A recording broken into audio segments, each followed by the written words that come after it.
AVC, a TV do Correio da Manhã.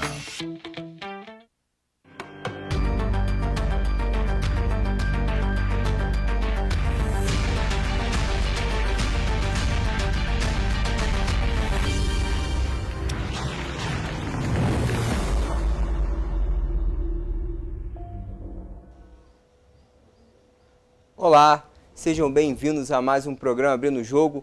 Hoje nós temos a honra e a satisfação de bater um papo com a grande amiga professora Leonara Rocha. Leonara, seja bem-vinda mais uma vez ao programa Abrindo o Jogo. Bom dia, Fídias. Bom dia a todos que nos assistem. Eu tive aqui exatamente há um ano atrás, mais ou menos, né? Um pouquinho mais, um pouquinho menos, eu acho. E eu estava careca, vocês me assistiram, fui abordada por muitas pessoas na rua.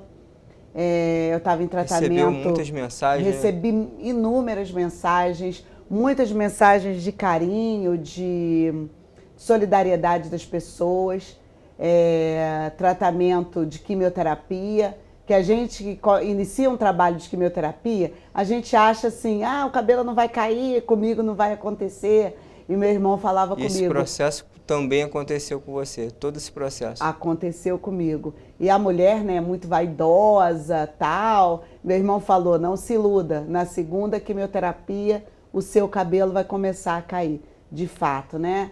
O travesseiro ficava cheio, a cama ficava cheia. E aí a gente começa a querer, por nossa conta, já deixar o cabelo mais curto, ir raspando a cabeça antes que a situação piore. Então eu tive aqui ano passado falando da minha luta no combate ao câncer de mama, né? Uma luta que eu já travo desde o ano de 97, quando eu fui acometida com o primeiro tumor, e ele era benigno, né? Eu tinha 27 anos. Depois, quando eu ganhei minhas filhas gêmeas, no ano de 2002, eu com 32 anos, logo assim que as minhas filhas nasceram, eu tive nova surpresa de estar com um tumor na mesma mama, né? Tirei o tumor, foi para biópsia, também benigno. E ano passado, surpreendida novamente com um câncer severo na mama direita. O que acontece? Eu retirei a mama toda, eu precisei retirar a mama toda. E isso, doutor Fídias, porque eu sou uma pessoa que sempre cuidei da minha saúde. Eu estava fazendo... Toda essa parte de prevenção, de cuidado.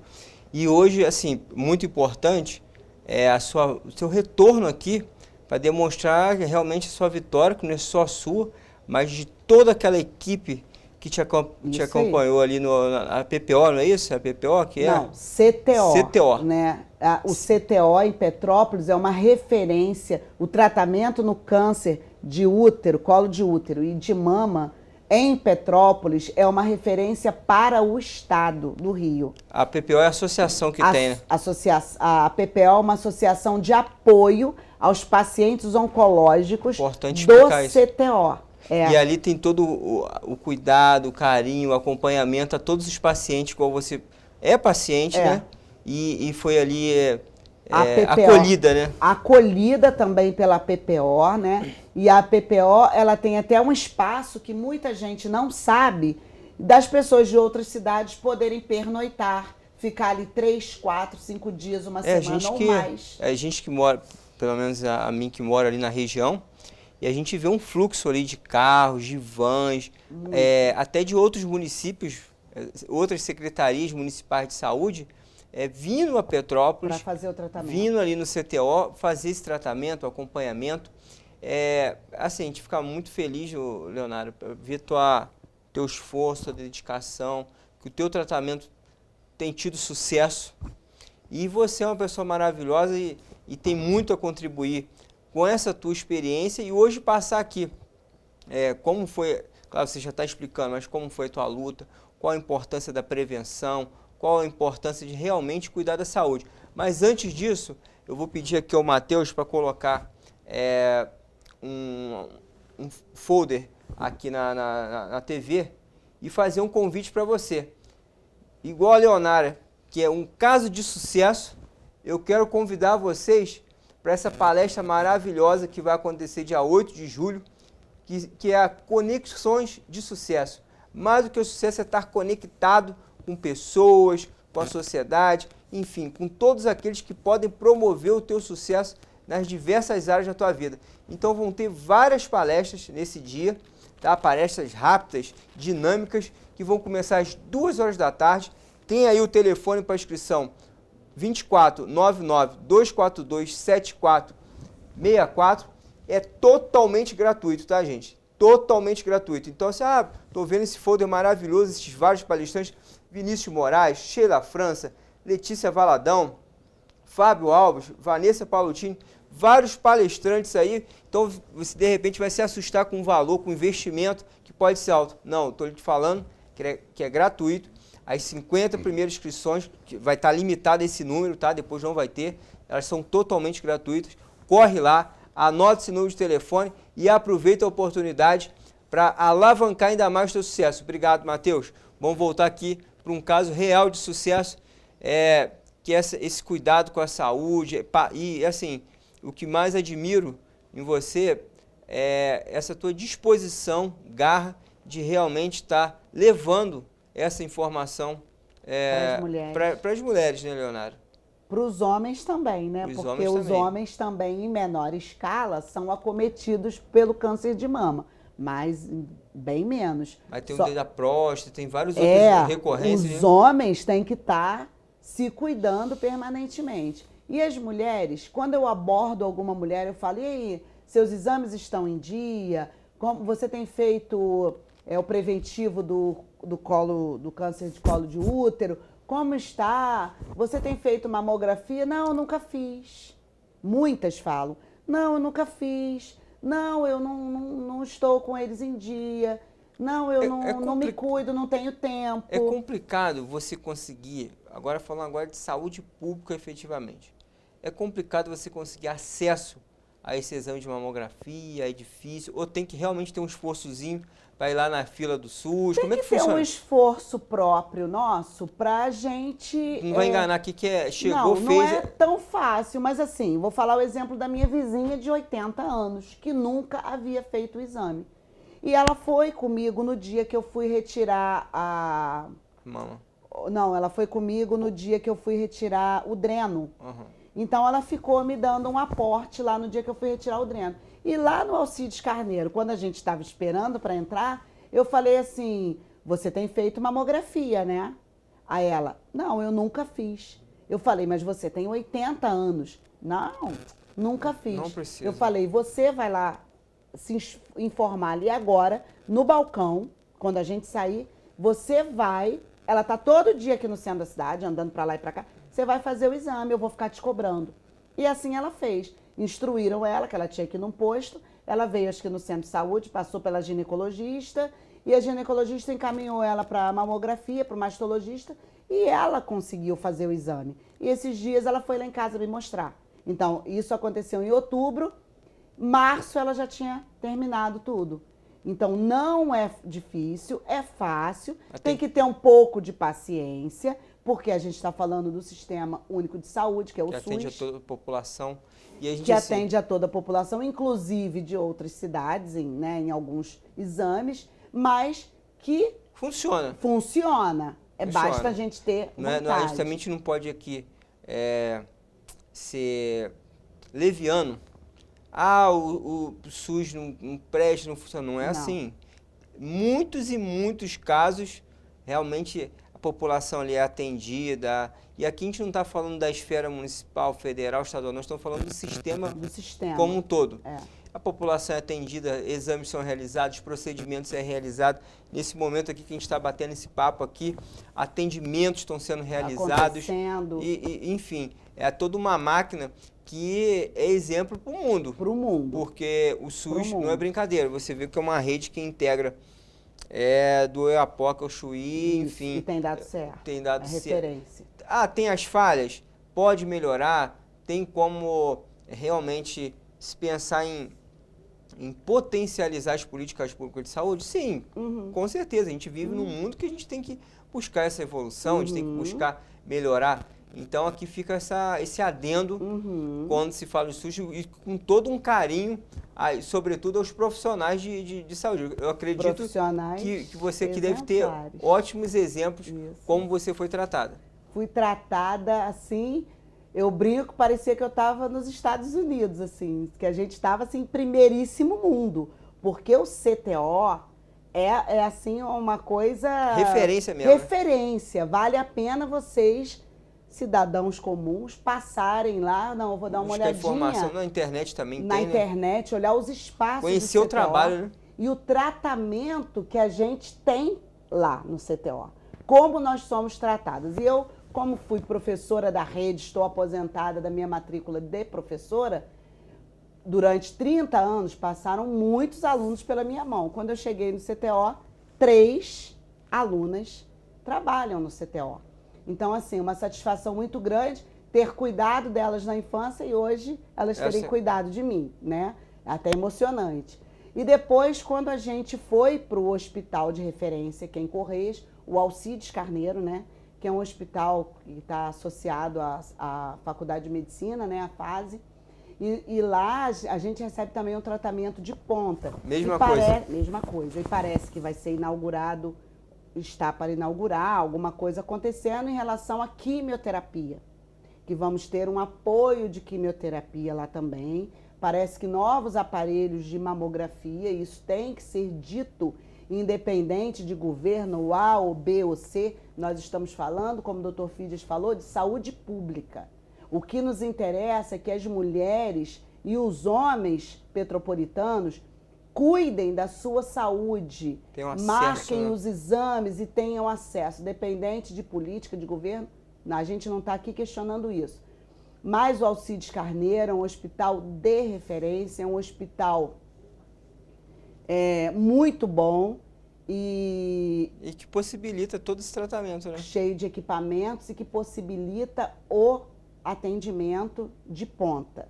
Eu operei lá pelo SUS, operei pelo Alcides Carneiro e recebi um tratamento que às vezes eu não recebi quando tinha plano de saúde, que foi há pouco tempo que eu deixei de ter. Então, assim, comparando o tratamento do SUS com o particular, não deixa nada a desejar. Essa experiência que tu teve, você pode afirmar que Posso realmente... afirmar que ela foi... Nota 10. Nota 10. Nota 10. E agora, eu vou te fazer uma pergunta agora que te acompanho, né? Desde esse antes, o durante, e como está sendo agora o depois? Porque eu sei que você ainda está na fase ainda de, não sei se eles chamam de remissiva, né? Como é que eles falam? Remissão. De remissão. Remissão. Como é que funciona? Estou na fase da remissão. Hoje eu não tenho mais nenhum foco de câncer no meu organismo. Remissão é como se fosse um acompanhamento. Acompanhamento, Hoje eu não tenho mais pós-tratamento. Pós-tratamento. Mas a gente precisa ficar atento, tomando remédio durante 5 anos. Não sabia. Eu estou fazendo quimioterapia oral. Quer dizer, não estou de alta. Ah, entendi. Não estou de alta. Tu tá livre, leve e solto. Tu vai lá, toma uns remédios, só que tá livre. Não, é todo um tratamento. Tomo remédio todo dia, que a gente pega na farmácia do CTO. Então, eles já me dão para 3 ou 4 meses ali. Lá tem farmácia? Lá tem farmácia. Distribui os remédios gratuitamente. E se a gente fosse comprar, seria caríssimo. Então, eu vou lá, pego meus remédios isso e todos impactaria no teu suspenso, subsídio, impactaria no meu orçamento. Teu orçamento, com certeza. Como para outras pessoas também. Então, a fila, nós somos muito bem tratados, pegamos nosso remédio, eu tomo todos os dias, durante 5 anos. Como eu tenho casos de câncer na minha família, tanto do lado materno quanto do lado paterno, talvez isso se estenda um pouco mais, talvez. Estou fazendo os exames, de 2 em 2 meses voltamos ao oncologista e agora eu estou me preparando para fazer a cirurgia de reconstrução da minha mama direita. Então, vou colocar o silicone, ainda eu devo passar por umas 2 ou 3 cirurgias aí. O mamilo e tal, até ficar tudo ok. Posso deixar de fazer? Posso. Mas optei por fazer a reconstrução da mama. E até o final, vamos dizer assim. E até o final. E essa luta que eu travei ano passado, ela vai perpetuar durante a minha vida inteira. Porque eu trouxe para mim essa luta de prevenir. E não é subindo num palanque falando para centenas de pessoas. Mas assim, trabalho de formiguinha, no dia a dia, dando uma entrevista aqui, falando aqui, postando no Instagram. Foi numa padaria, alguém te abordou, teve a oportunidade de falar, se cuida. Se cuida. Isso daí vale mais no pé do ouvido, falando com as mulheres e com os homens, do que você fazer, de repente, um trabalho de massa, né? Como eu sou professora e isso está entranhado, né, na nossa vida, é mais fácil, porque a gente alia o pedagógico com a campanha. Então, assim, no dia a dia eu falo, parece também... Tem também a caminhada também de prevenção do câncer. A caminhada das mulheres, todo ano acontece em outubro. E eu participei, depois veio a pandemia, depois eu estava em tratamento, mas esse ano eu quero vir com tudo, com a minha família, com as minhas amigas. Lá no CTO, nós temos um grupo com o psicólogo Dr. Roberto, que era a doutora Cristina, veio o Dr. Roberto e agora ele agregou muitas mulheres. Segunda-feira nós temos um bate-papo com um café, de 15 em 15 dias a gente se reúne. Eu tenho andado afastada porque meu marido esteve adoentado também, mas segunda-feira nós iremos nos reunir num café à tarde e a gente faz a nossa troca de experiência. Essa parte psicológica e de um dar apoio para o outro é essencial. Essa parte da troca, do apoio psicológico, de uma trocar ideia com a outra cai, você literalmente um dá a mão para outra. Dá a mão para outra. São só mulheres, tem o grupo dos homens também, né? Uma apoia a outra e isso faz toda a diferença. Isso é fundamental, porque hoje fui eu. Amanhã pode ser o outro, pode ser um parente, Deus me livre, pode ser uma filha. E falando em família, parece que foi aprovado por um vereador na Câmara, ou está tramitando aqui em Petrópolis, ou já foi aprovado, que familiares com menos de 40 anos podem fazer o exame de mamografia de graça no SUS, porque a mulher começa a ficar mais antenada pela medicina após os 40 anos, que ela tem que obrigatoriamente fazer aquele exame da mamografia. Uhum. Mas parece que um vereador foi sensível à causa e fez isso daqui em Petrópolis. Então é mais uma referência. Ou seja, existe uma lei. Existe uma lei que permite, por exemplo, eu tenho três filhas adultas. Então, as minhas 3 filhas adultas vão ter o acesso. Ah, não, mas você não tem 40 anos. Mas elas vão ter o acesso por minha causa. Porque na família, a mãe... Já há uma questão genética, hereditária, que tem que ser cuidada. Tem que ser cuidada. Acompanhada para ver se algumas delas teve algum tipo de evolução nesse sentido também. Isso aí.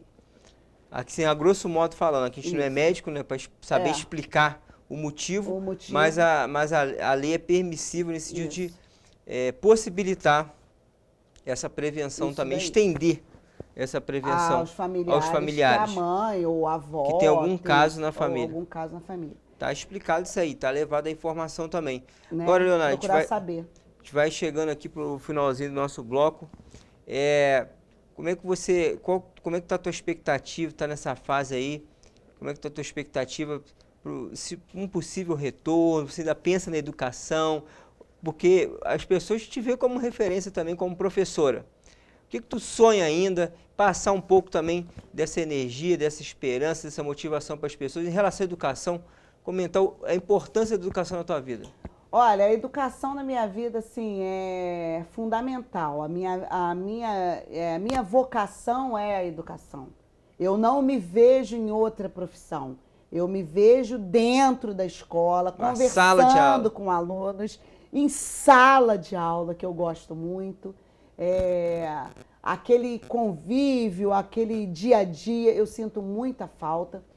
Em breve estarei retornando, né? Se Deus quiser. Se Deus quiser, estarei retornando para esse convívio com os meus colegas, que é uma troca sala de professor, troca com os meus professores. A gente se fala diariamente, constantemente. E aqui em Petrópolis a gente tem a sorte. Eu estava conversando com meu marido hoje no café da manhã. Como nós temos referências, né, de professores na educação petropolitana. O professor Atahualpa, né, que é um poeta que participa da Academia Petropolitana de Letras. Como eu aprendi com ele. São inúmeros, né? Inúmeros se a gente citar aqui, o programa... Família Guerra Peixe, né? Foi diretor do Liceu. Meu professor de Educação Física também, o Milton Taylor. São pessoas, assim, referências, professoras na educação, assim, que... Então, a educação continua no coração. Rosilene Ribeiro, Carla Alessandra, são pessoas, assim, que são minha referência. Estão no meu coração, ajudaram a que eu construísse essa carreira sólida na educação. 32 anos de rede municipal. Então, em breve, estarei voltando aí para a sala de aula ou para alguma gestão.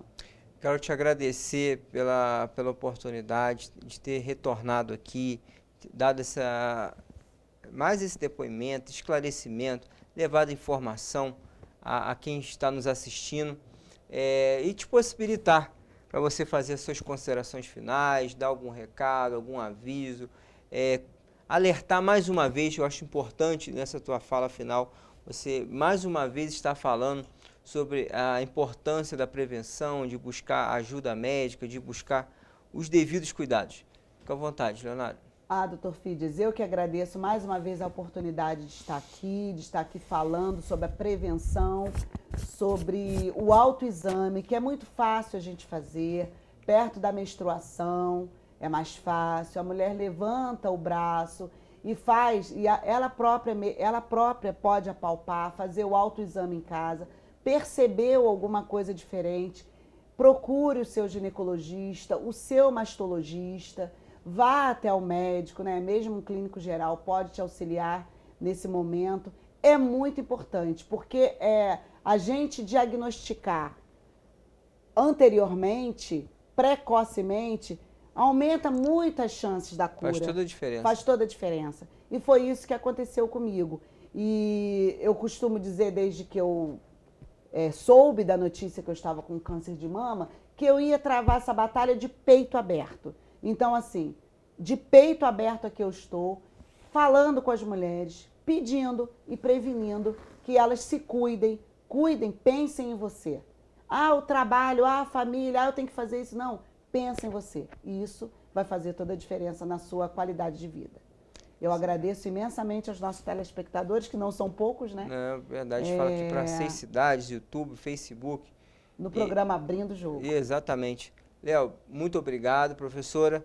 Até o próximo programa, até a próxima entrevista. Aqui. Agradeço a vocês que nos acompanharam e voltamos dentro de um minutinho com o nosso programa. Até já.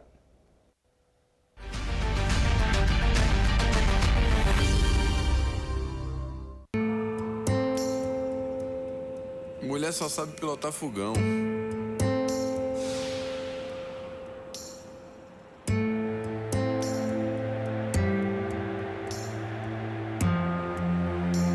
Desde quando a torcida respeita? Mulher na obra nunca dá certo, né?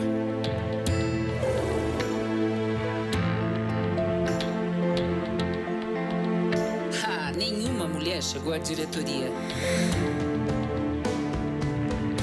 Está na hora de derrubarmos mais um rótulo: a desigualdade na política. Nós já tivemos várias conquistas, mas precisamos ir em frente. Faça você parte das decisões do seu bairro, da sua comunidade, do seu município. Quanto mais participação feminina na política, mais democracia.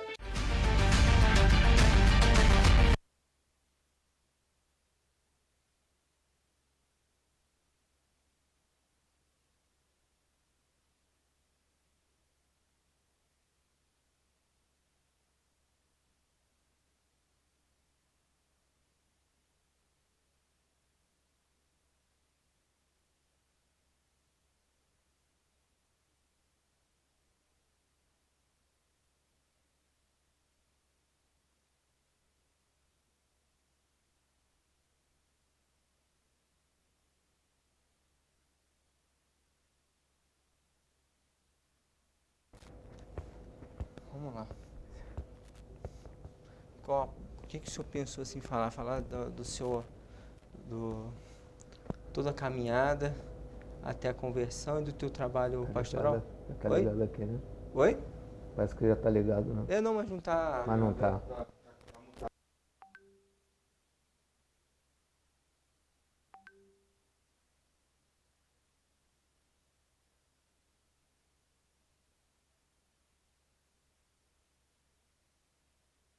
Eu tô 16 anos que eu vim do Rio de Janeiro. Você pode contar uma história mesmo, tá? Pode ir falando, não precisa reduzir a palavra não, pra falar mesmo. Tá bom. Se fosse lá na pregação, lá no culto lá, Tá. fica à vontade. Tá? Pode voltar lá.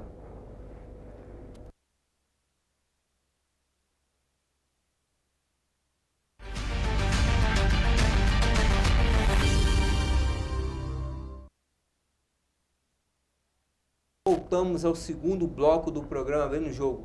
E voltamos ao segundo bloco com um convidado mais que especial. A honra e a satisfação aqui de anunciar um grande amigo, Diácono Manuel Vieira. Diácono, seja bem-vindo ao programa Abrindo o Jogo. Diácono Manuel Gregório. Manuel Gregório, desculpa aqui, perdão.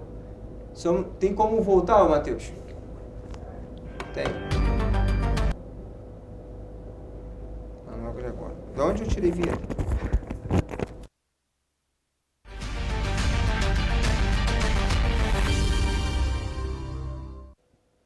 Olá, sejam bem-vindos ao segundo bloco do programa Abrindo o Jogo. Hoje nós temos um convidado mais que especial, Diácono Manuel Gregório. Seja bem-vindo ao programa Abrindo o Jogo. Vamos dar continuidade aqui e bater um papo com um grande amigo. Seja bem-vindo. Bom dia, meu amigo Dr. Fides. É uma satisfação estar pela primeira vez no seu programa, né? Uma grande honra ter sido convidado para essa entrevista. Vamos bater um papo aqui. Como é que, primeiramente, né? Vamos conhecer um pouco mais o Diácono. Como é que o Diácono é de Petrópolis, veio para Petrópolis? Como é que aconteceu esse estabelecimento aqui na cidade? Na verdade, eu nasci em Três Rios. Pertinho aqui, né? Dia 7 de setembro de 1960. Mas eu me considero mais carioca, porque desde o meu nascimento, a minha mãe foi para o Rio de Janeiro para me criar, para se defender, né, no dia a dia. Aí ela foi parar numa casa, a maioria são formados em Direito, né? Uma família bem conceituada no Rio de Janeiro. Ela foi empregada doméstica dessa família e eu fui praticamente criado ali nesse berço, né? Aí um certo dia eles se acostumaram a mim, se afeiçoaram, aí pediram permissão para minha mãe, para eles terminarem de me criarem. Aí eu fui criado praticamente por eles, né? Cresci nesse berço. Aí um certo dia uma das filhas desse casal casou com um advogado. E eles me levaram também para terminar de me criar, para me dar uma uma formação melhor.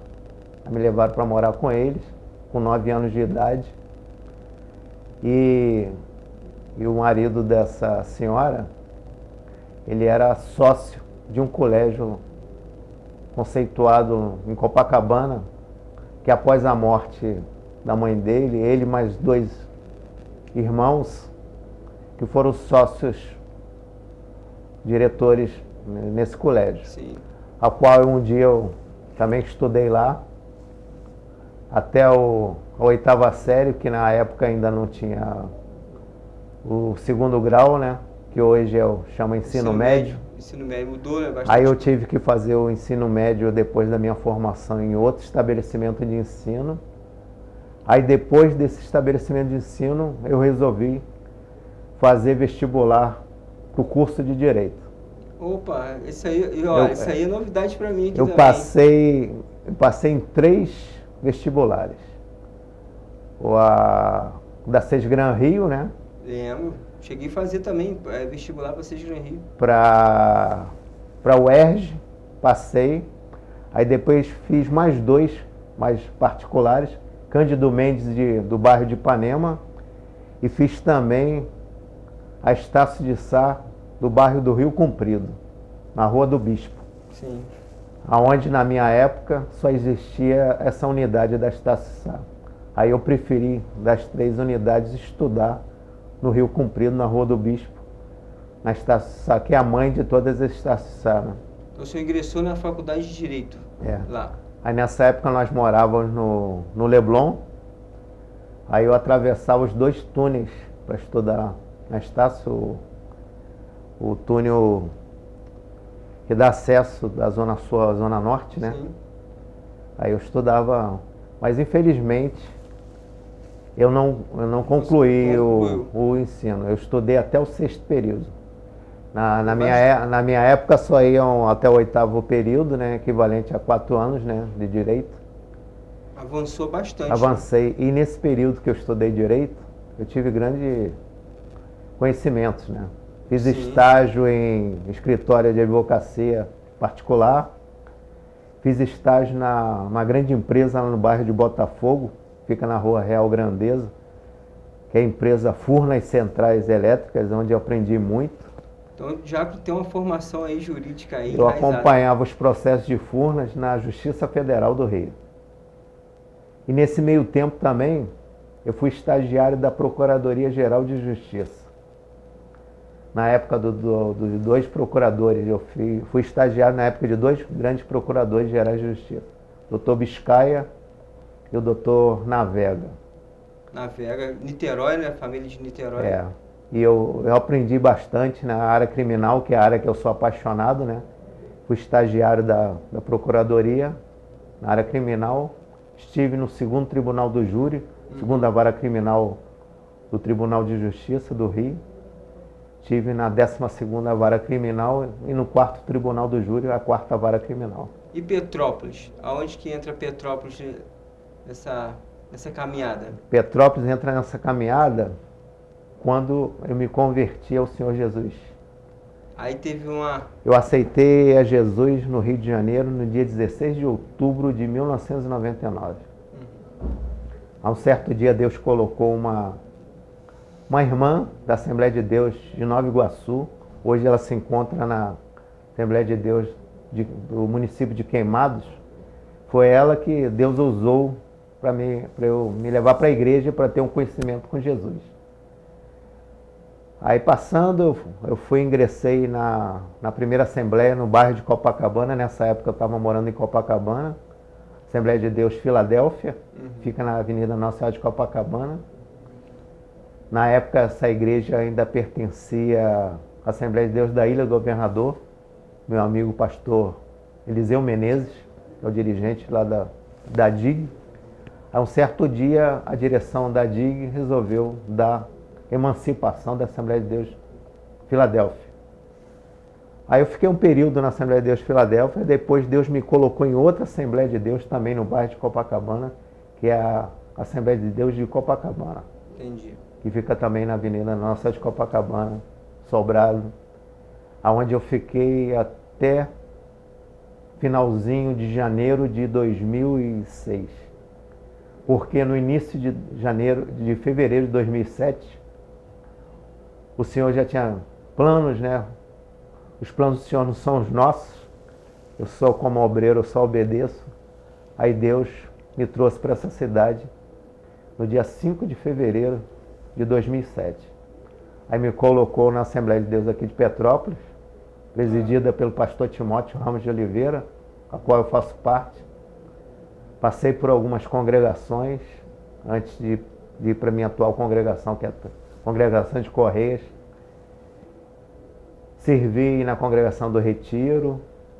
Inicialmente, assim que eu cheguei do Rio de Janeiro, eu servi por 3 anos e 6 meses na Igreja da Posse. Na Posse. A qual é dirigida pelo nosso primeiro vice-presidente, que chama Pastor Manuel Alves Garcia. E agora me encontro na Congregação de Correias, dirigida pelo pastor Joel Pessata, e tendo como segundo dirigente meu atual sogro, pastor Raimundo Dionísio Borges.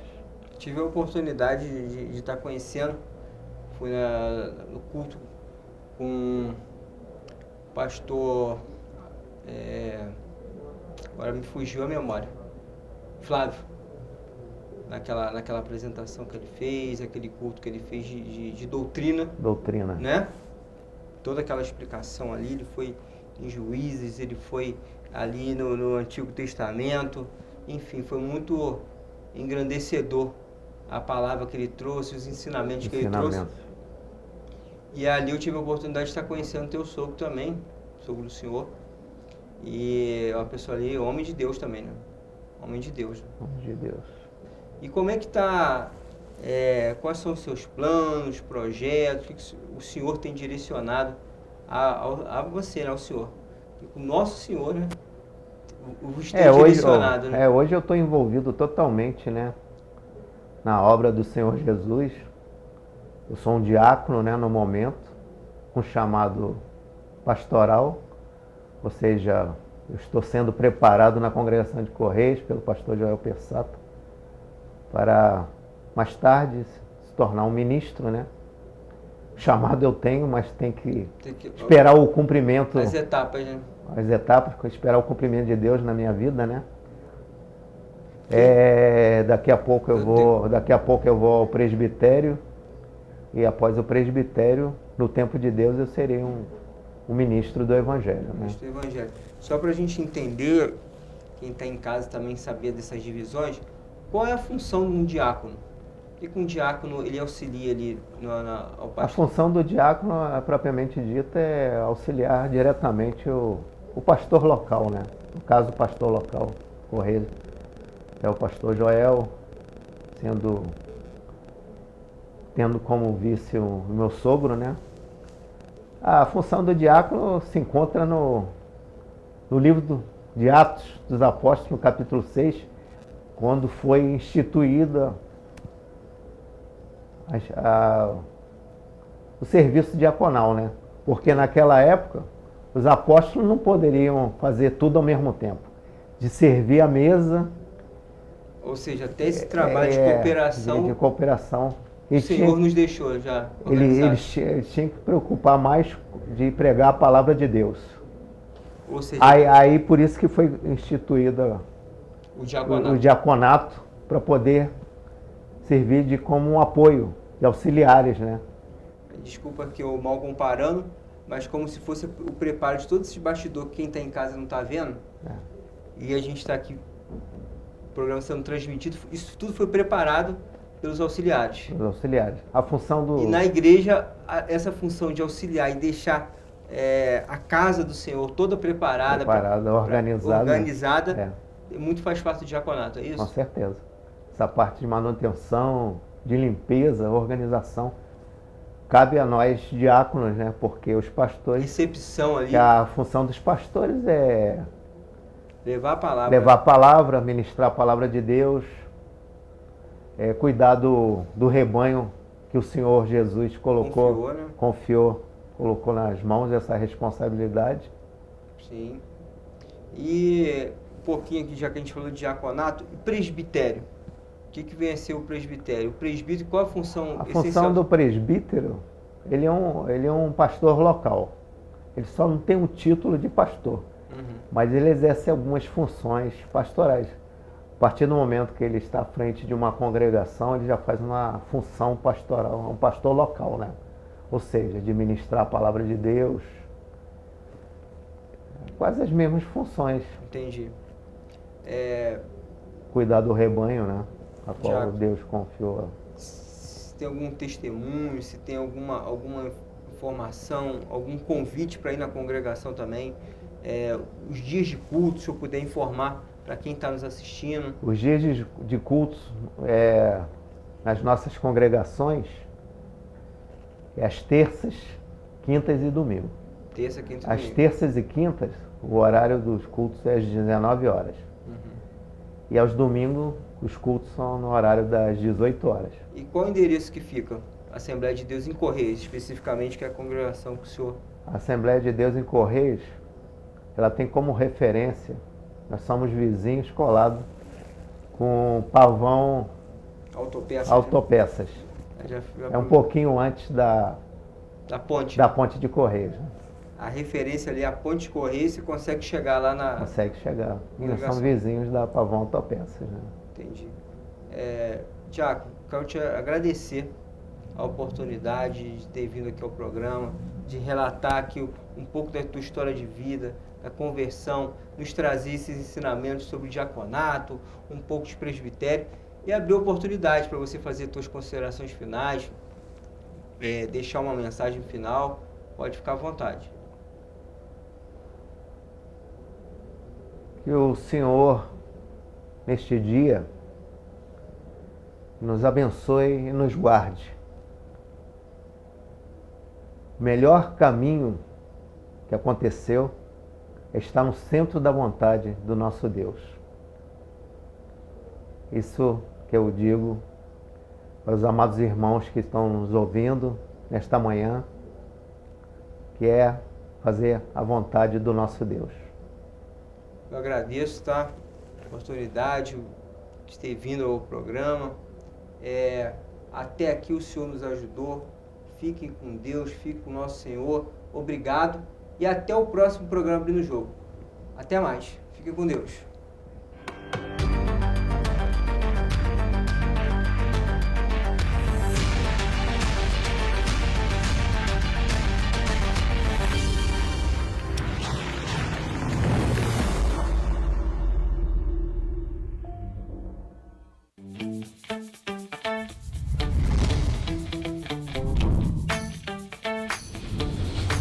TVC, a TV do Correio da Manhã.